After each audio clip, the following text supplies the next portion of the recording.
Hello. As Father Martin said, my name is Pattie Storer, and this is my wife Pattie. In life, we all have our gifts that we're good at. Whether in friendship, family, work, or even here, we all have our role. Mine today is...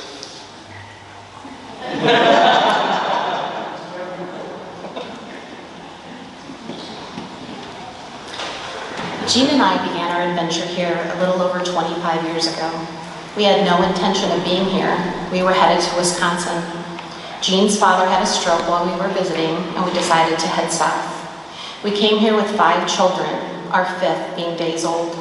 We had family here. Jean's brother Mickey, Mike as you know him, and his wife Kathy were already parishioners.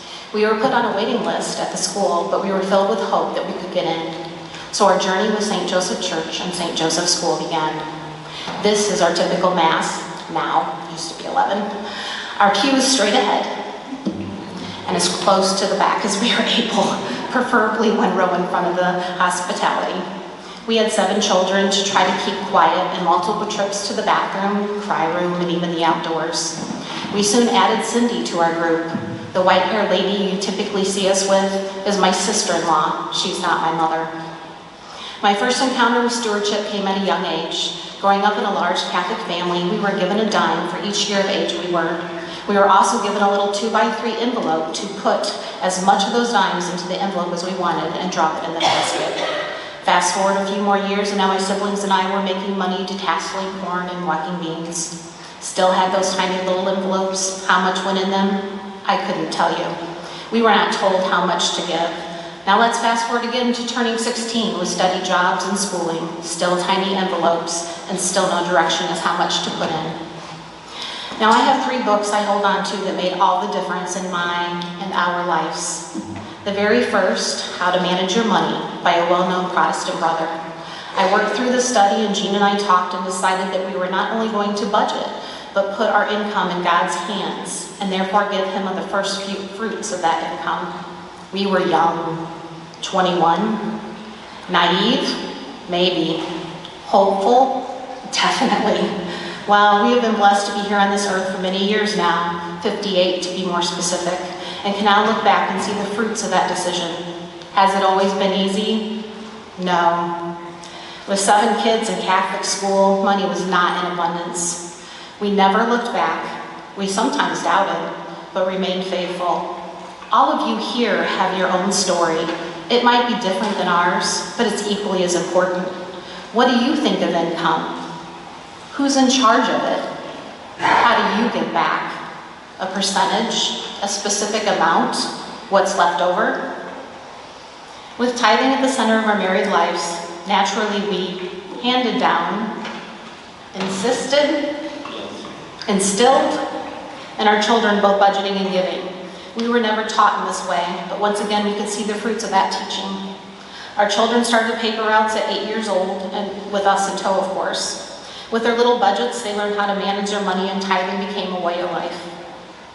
In fact, a few months ago, I overheard one of our children talking with their friends about money. The friends asked our child what they were doing with all their hard-earned income. Our child answered tithing and saving, and then a list of their budget accounts.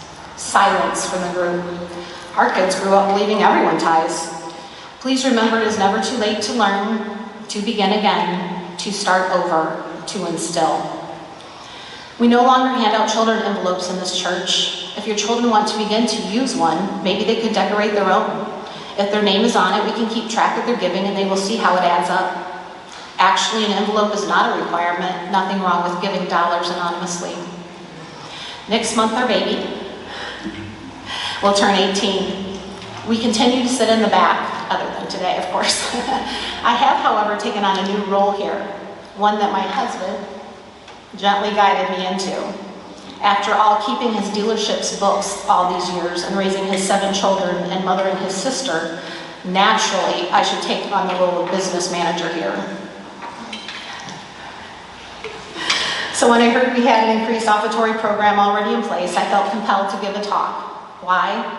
Well, it's not often that you have a long-standing member and business manager all wrapped up in one individual. Over the years, I learned to say no to many things that involve spending money. It is now my mantra at work. What's the answer when it comes to the question of can we spend money here at St. Joe's? No. We have past decisions to pay for. We have roofs in dire need of repair. Why did we move the tabernacle? Money is sometimes given with a restriction placed upon it. The money, if donated with a restriction, can only be used towards that requested goal. Hence, we moved the tabernacle. We formed a pew crew and now have new pew cushions in place. A generous parishioner volunteered to pick up the pew cushions, saving us $300. We have a new Mass time sign out front and a new Cale Osterhoff Memorial Way sign out back. One family donated the funds for that specific purpose. The Holy Name Society is currently working on fixing our church doors. The Knights of Columbus transported loads of recycling to raise cash for maintenance equipment. Sometimes it's obvious to see the work we can do. I have seen a few amazing things since working here. Have you ever been a part of or witnessed the mobile food pantry in action? Wow. An impressive amount of people are served and are serving others. So much heart and soul of this parish is lived out in that ministry. Our newly formed Paw Patrol, Parishioners Against Weeds, generously helped out sprucing up our landscaping. Many hands do make for lighter work. We asked for help in mapping out our courtyard. We had 2 individuals offer us their services. We already have 1 row mapped out to perfection. I have witnessed what we can do by simply asking. The heart of this church is strong and vibrant. Together, we can do many things. A sharing of not only our money, but talent will make all the difference. But, as you know, we are struggling to meet the needs, not the wants of this parish. As the pie graph showed in the mailer you received, we have a downfall with the budget. We have the church roof and now the parish roof that we are patching, but they both truly need replacing. There is no magic wand to pay for these. It is on us. Are we willing to look at our giving? Are we willing to sacrifice? The need seems daunting, but let me tell you something. We have about 1,000 families/parishioners. If each one of us only increased their giving by $10 a month, we could cover that downfall. Let me now speak a bit about our parish staff. My office resides right behind the sacristy. I, along with Paul and Deacon Greg and Father Marchant, have offices here. Let me tell you about these men, what servants' hearts they have. Father Marchant reminds me of Superman.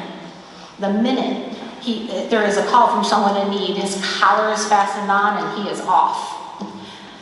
If we have a problem to solve, he will leave, and I'm not sure what prayer he says, but he soon returns with an answer. Deacon Greg works tirelessly with those in need in this area. Many calls a day go to him. Paul, the man of beautiful words, he is rightly our communications director, keeping us all up to date, whether in our bulletin, on our website or Instagram, and those parish announcements. Let me say a few words about the rest of the staff. We have Brad, who plays and sings with such amazing grace and beauty. I am also almost afraid to sing along out of fear of ruining that beauty. Andre and Nathan, his son, men of hard work and big hearts. They work tirelessly to keep the parish clean and fixed, and they fight my personal adversaries around here, the spiders. We have Brenda and Sandra, our RE coordinator and youth minister, powerhouses who have been working diligently. I am sad I do not get to interact with them more, but their offices are on the other side of the parish. Last but certainly not least, we have Vicki, our sacristan, who keeps us stocked up and ready for Mass. So let's get back to stewardship. Stewardship is more than just your giving of money and talent. Let's talk about prayer. Prayer is an invaluable resource that money cannot buy. We have many dedicated and spiritual individuals. For those of you who pray, I ask you to please pray for our church, our staff, and please pray for our roofs to hold. Those of you who live with pain and suffering, would you consider offering that up for us? Prayer remains a huge part of all of this. We can all pray. I looked up the patron saint of roofs and then the patron saint of leaky roofs. Of course, St. Joseph was the first to pop up. There's also my old go-to saint, St. Jude, patron saint of impossible causes. Which saint or part of the Holy Trinity you choose to take these petitions to is up to you. Can we go wrong? This offertory program we are embarking on is entitled, I Am the Way and the Truth and the Life. Jesus and the Eucharist at the center of all things. How fitting that we now have his home, the tabernacle, in the center of our church. I only ask this, as your fellow parishioner, as your business manager, please look deeply into your hearts. What are you doing? Is there anything that can be done differently? Do you have more to offer? Monetarily, your talent, your time, your prayer, your suffering? Everyone take a look to your right. This is a hard one. It's backwards. And to your left. These are the people that form our parish along with the homebound and elderly who mail in their offerings. Excuse me. You are the people that keep the staff paid, the lights on, and literally pay for the altar wine and hosts that transform into the body and blood of Christ. The past parishioners provided this building. They sacrificed to get it here. It's our turn. We may not like it, but we have a debt from past decisions to contend with. We have staff to pay who work to keep this church going, and we are faced with older buildings in dire need of repair. In conclusion, this is our story. It is no more important than your story.